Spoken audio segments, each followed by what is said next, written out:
Hi, this is Bill from MessickStove on YouTube and MessickStove.com.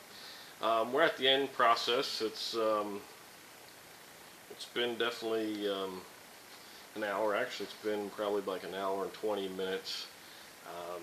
I got tied up doing a couple of different things here and getting back here to finish the video on drying out the creosote in your stovepipe and chimney. So the stove, as you can see, if you're looking into the glass there, you can notice that there's a little glow, but there's really no flames.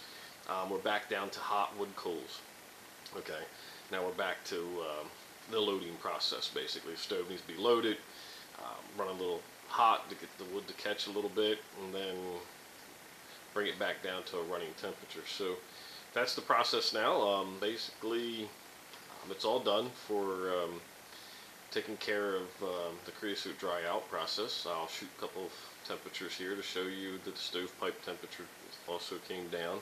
So now it's safe to load the wood, close the stove damper off, get the wood back up, and get the stove back up and running to a normal burn. So just bear with me a second, I'll show you that.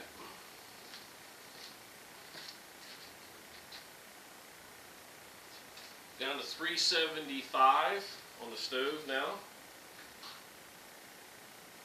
About 135 on the stovepipe. About 128 on the stovepipe. So we've got 134 on the lower stovepipe, 128 on the top stovepipe. We're back to a safer temperature. The stove's down to 375. The stove temperature doesn't make much of a difference here, other than just recombusting the wood. I'll make it a little easier, but bringing the stovepipe temperature down, in this case to the lower temperatures, is very important, so we don't have create a chimney fire, like I said earlier. So this is just a dry out. We're not starting a chimney fire. We're not trying to create a chimney fire in any way. Okay, so do not take this information the wrong way. Do not interpret this the wrong way. I'm telling you exactly what it is, and I'm telling you exactly how to do it, and I'm telling you how to do it safely. Okay, if you don't follow these steps or these instructions, then I mean that's you're going to have issues. Okay, you could have a chimney fire, you could have other issues. If you're constantly doing this and maintaining your stove. Now, other manufacturers, there are other manufacturers that actually state this in the manual, to run the stove hot at least once or twice a day. Okay, once a day is fine, every few days is fine. But there's other manufacturers that state this in the manual, to run the stove hot. Open up the damper at least for once or twice a day to help dry out any creosote. It's very important. There's other manufacturers are saying that, letting you know, because they don't want the creosote to build up in there either and having any issues and being unsafe in your home. So this is all this is. It's the safe process to keep your chimney safe and your home safe. Okay, I'm going to load it up and close the stove damper, and we're going to take it to a normal burn.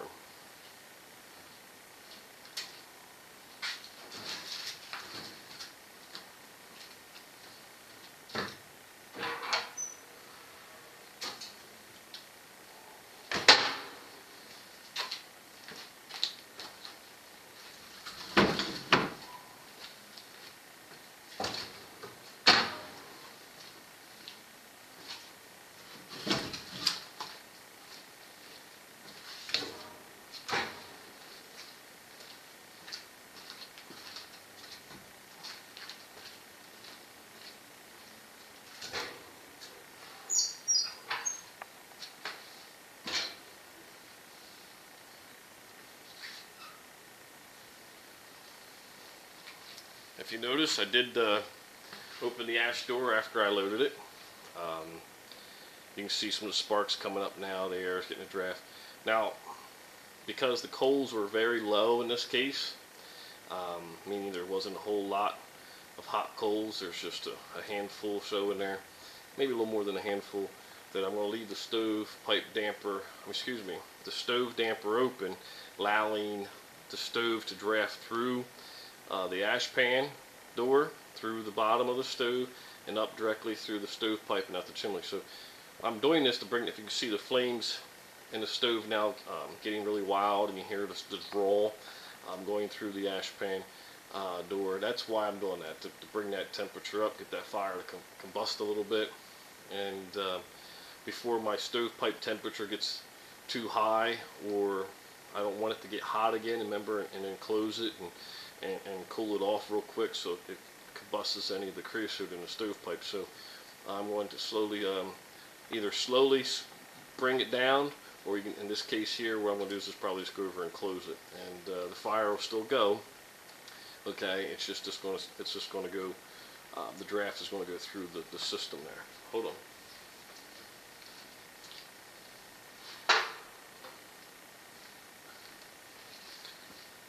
Okay, now the stove damper's closed. Now it's forcing all the smoke and the exhaust to go around the channels and around over the walls and back out and over the ceiling. So my stovepipe temperature will not get hot.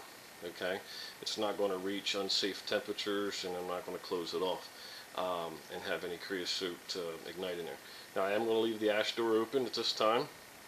I like to get the stove, bring it back up to somewhere probably about 500 degrees, or even maybe 450, and then I close the ash door and set the dial on the side, and then let the stove ride for the rest of the time. So, and I just loaded it with red oak, and the logs are a little short, like I was saying a little earlier. So a 22-inch log will get me if I fill the firebox up with 22-inch logs, long logs, that I can get easily 12 hours out of this. Okay, on a normal burn.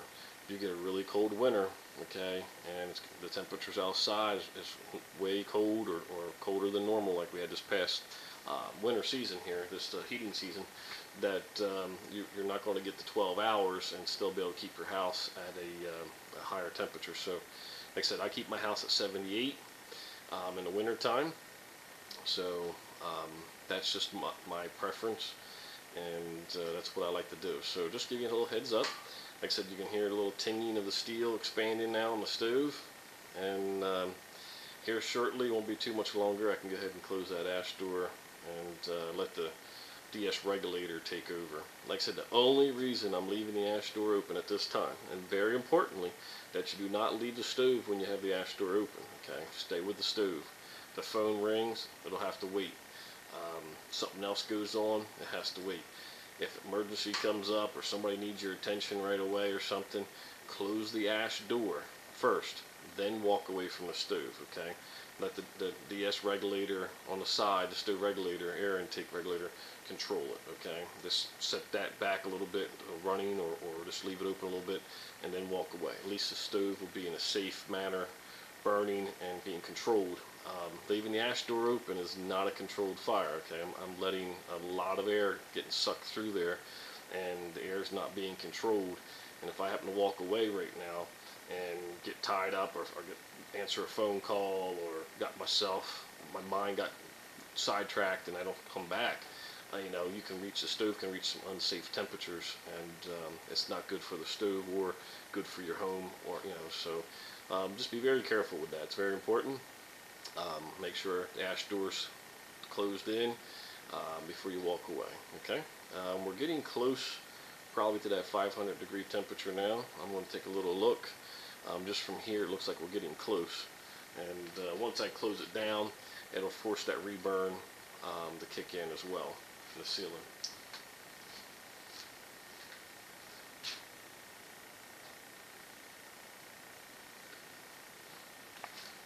We're about 460 degrees, and I'm getting close, or I can probably almost shut her down now, but I got a few minutes to deal with it, so I'll leave it out for a few more minutes. Close it down, the ash door, set the dial on the side, the regulator, to the running temperature, and at that point, as soon as I do that, the stove is going to suck oxygen, okay, or air from the outside through the reburn system. Okay, in other words, there's another hole in the back of the stove on the floor, underneath the back of the floor there, and that's going to draw oxygen up through that and then in through the tubes into the firebox, and then that will ignite the gases and the smoke, and the reburn will take off as soon as I close this ash door and dial back the air. Because what you're doing, you're choking it starving it of that air, which is not really starving a whole lot, but you had a bunch of it in it, now you're taking it away,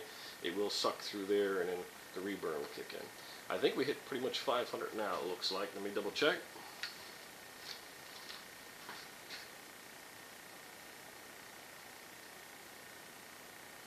Got about 480, another 20 degrees.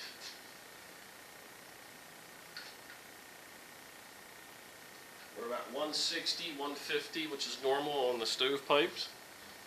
And like I said, we just jumped up 20 degrees within that short period of time with that steel. That's a lot of steel going on there, a lot of thickness, and so a few more minutes, won't be too much longer, and shut it down and let it rock. Now remember, there's several other videos on the EnergyMax 160 Extreme reburn systems, and that's basically what's going to happen here next.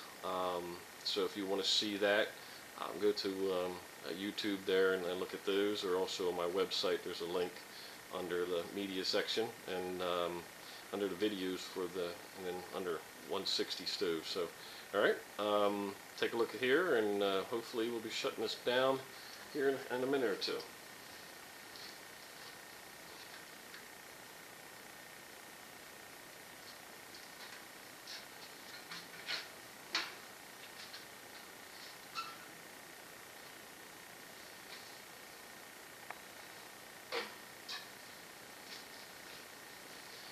Okay, we're still about a little over 180.